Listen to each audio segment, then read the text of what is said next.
Hey Clashers, I have used this base during the season and it has defended really solid for me. I mean, just take a look at those numbers, they speak for themselves.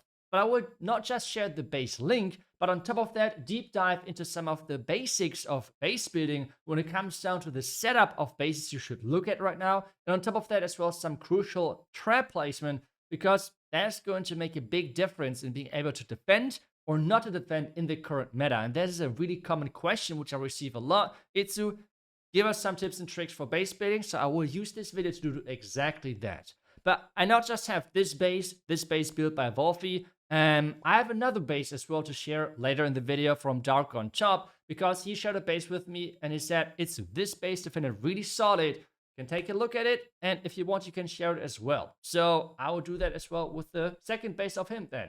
But let's get things started with the first base of Wolfie. Obviously, all of the information for the base builds are down below in the description. As well, they're having their own base descriptions and everything. So just making sure that you can check out them with the links in the description of the video. But let's get things started with the Root Riders. I mean, that's the most common strategy right now, right? So how do you defend that? Pretty much give the Root Riders a pathing so the attacker has to react. And that's exactly what Wolfie did here with this setup. We have the storage, which means it's in between of the merged cannon and the core. So the pathing in there is not as easy. You need to funnel those two corners to really get the Root Riders in there. Which, yes, is possible. Don't get me wrong. But most people cannot really do that. I know people are memeing always with like plus and minus 320 in Legends, but that is such an uncommon result. The majority of Clashers out there cannot really control their Root Riders, and they're just going for the pathing, which is there in the village, defensive-wise, and will just take advantage of that.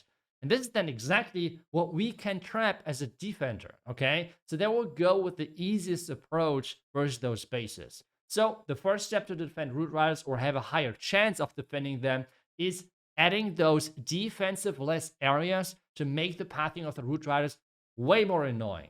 But they're solving as well a second purpose, and that is for dragons, for example. The most common dragon entry would be into one of those wizard towers with one of those blimps, for example. Super Yeti or regular Yeti or whatever, okay? But the first thing on how we're giving the 50-50 chance to the attacker and making it less 50-50 and more in our favor is the trap placement. The Giga Bomb is placed in a way behind the defenses that test loons cannot trigger it. Even with the early turn ability, those loons won't trigger that Giga Bomb. And this means all of the dragons are getting funneled into that area because, well, the storage, there's only one building, will lure them in and they will take a lot of damage. So instead, people are opting for the other side, which is, well, a more likely chance of attacking from there, because a lot of people and a lot of players out there are right-handed, which means if you're attacking from the bottom left, you're kind of like crossing your screen, which sometimes is a little bit annoying. So people like to attack from the top right typically. And, well, now we're coming to the traps, because that's exactly what we're trying to defend.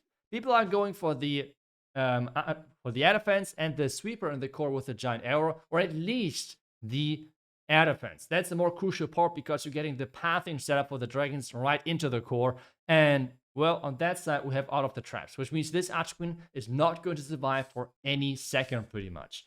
As well, because of the pathing, which we have already discussed earlier, Root Rider attackers are less likely to go into those merged cannons as well, because, as I said, they would need to funnel both of those corners, which is not as easy to do. So instead, they would just go for the pathing, which the Root Riders like the most. So clearing out this corner and then going from Builder Hut to the Poison Tower to the core to the Town Hall. I mean, there's a defensive perfect street, right? Like, funnel the right side, funnel the left side with the Archqueen, and it's done. They're just going in between. But that's exactly where the traps are coming in, and as well with the setup of the Rage Tower, which is going to make this really, really risky and deadly. But as well, the second point is now coming into this, and those are the traps. The spring traps especially. They are so important right now to defend ground. And now you might say, iTzu, Root Riders are so unbalanced. There are 20 housing space. The spring trap can only get the housing space of 18, which means they're completely useless against them. That's not really right. With one of the recent nerfs, or recent, it was like an entire year ago or something, where the DPS of Root Riders was completely cut in half, you're relying now on your DPS troops, which are Valkyries. But you can attack those Valkyries if you're having spring traps on non-defensive buildings, because Root Riders would go for the Builder Hut and then go further into the base, but the Valkyries have to go through the other buildings. If they want to follow, they have to clear the Hero Hall, the workshop, and everything, and that's exactly why you have those spring traps over there. The only wall opening is going to be around the Builder Hut, because that's where the Root Riders are going to enter. That's why only one defense is over there to make the entry, the wall breaking part, as clear as possible. And then you have the spring traps exactly placed against that, so the Valkyries are running into it. And with no Valkyries, you have no damage. But I think the easiest one showcasing that is taking a look at a couple of attacks. Even though we just talked about the Root Riders, we're going to start things off with air attacks, okay? First things first, exactly the giant arrow we expected, but this guy is trying to outsmart us with actually using a blimp for the core. But this is not the problem. If you have sweepers in that way set up, they're really deadly versus blimps, dragons, arrow attacks in general. And that's exactly what is happening here. The last sweeper push is pushing him out of the clones, and he used the clone spells too early, and this means he does not pretty much get anything. And this actually happened a couple of times. You could say, okay, the attacker is maybe bad or had an unfortunate attack or something. No, I chose this attack because this happened quite consistently, okay? People really greeded for this core because apparently the other entries are not, I don't know, looking good enough or anything like that. So they went for this far side blimp, which typically always landed, but with the sweeper, the clone spells a lot of time missed. I really thought in the first time when I saw that, oh yeah, I got lucky because the attacker did mess up or something. But that was such a common thing that, well, I got a lot of one-stars from that. But let's move on now to the Royal Champion part. Because as I said with the Root Riders, a really likely opening for a lot of players is taking advantage of this middle street of only defensive buildings. The pathing is set for the Root Riders. There's no chance that the Root Riders are going to like go to the left, right, wherever they want. So it is really, really crucial to get this pathing right. This is why he's trying to invest as many invis as possible. I guess I would have recalled at this point, but he's getting another scatter, which is not the worst, from the worst. But he has funneled the exact corner as we were predicting. Even if he does flip it to the bottom side, it doesn't really matter. But as I already said, right-handed, that's attacking from the right side. That's just how it works. But we're having now the Archqueen on the bottom side. He uses actually a wall break, which messes up the Springtrap plan a little bit. But the Springtrap was just the safety purpose, okay? This entry from the far side is still super risky. We have now the Root Riders. We have now everything going in there. And the Giant Bombs already early on deal a lot of damage. On top of that, the Poison Tower is slowing things down. And with the Rage Tower right behind, if that is going to activate, that is rough, a really rough time. As well, we have the Ice Golems now stalling. He has to invest the warning ability to survive. And this means in the core, he's going to get wrecked. But because he used this opening wall break, which might not seem weird, but that actually saved him. Because he had a lot of Valkyries staying alive. And this is why he's able to push through the core. And is able to get to the channel and get that second star. Otherwise, I've seen as well people one-starring with this approach.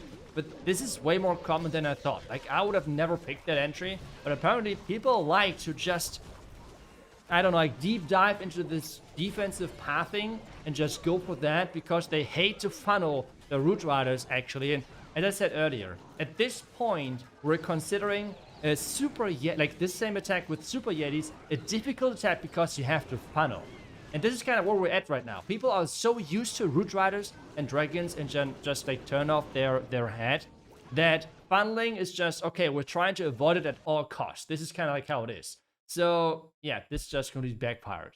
But let's take a look at the second base. As I said, the first base from Wolfie, all of the information down below the descriptions. Second base now from Dark on Top. I have never used this base, but he has sent me plenty of screenshots and everything on how the base has defended for him. This is one of the days on like 5,900 trophies, so really happened Legends. And this is the base. The first time I saw the base, I was like, oh yeah, so this looks like a pretty common ring style base, like the base which I've built like already like 2, 3, 4 months ago, kinda.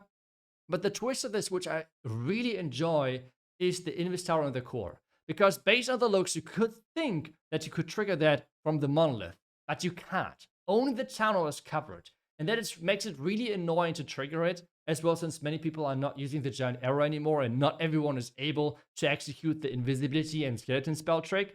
So that is not easy to execute and get right whatsoever. As well, the most common Royal Champion charge now is going to go into one of the fire spitters because you want to take one of those out and then go into the second fire spitter, right? Like that would be the obvious entry.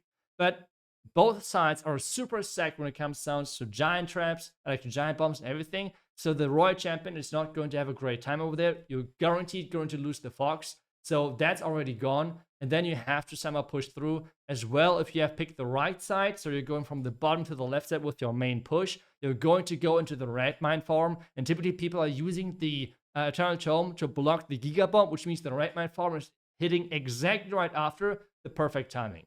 As well, if you're considering air with such bases, something which people like to bring into the mix is having two fire spitters pointing in one direction as like a crossfire, and then having the sweepers on the other side. The reason now is, what are you going to do as an air attacker? Are you going to go from the back of the fire spitters and into two sweepers? Or are you going to go in behind the sweepers and into fire spitters? It's a really rough choice over there and not always easy to decide. So those are like the typical counters for the most common approaches. When it comes down to strategies, those are tools which you can take advantage in your own bases as well. A huge shout out goes, as I said, to Wolfie and as well to Dark on Top for sharing those bases. You can get all of their information, as I said, in the description down below. And I hope you enjoyed this video and I was able to provide you a couple of more information which you might have not known so far about base building. Base building, if I would have do a base building video trying to talk about everything, this would be like a 1 week long video most likely. So I will always try to fit in some pieces of information into those videos. If there's anything specific you're looking for, anything specific base building wise you would like to know, let me know down below in the description, and I'm pretty sure I can put it into one of the future videos, as I would say I know quite a bit about base building. So I hope you enjoyed the video. Thank you so much for watching. I will see you guys back tomorrow with the next one. Until then, see ya and bye bye.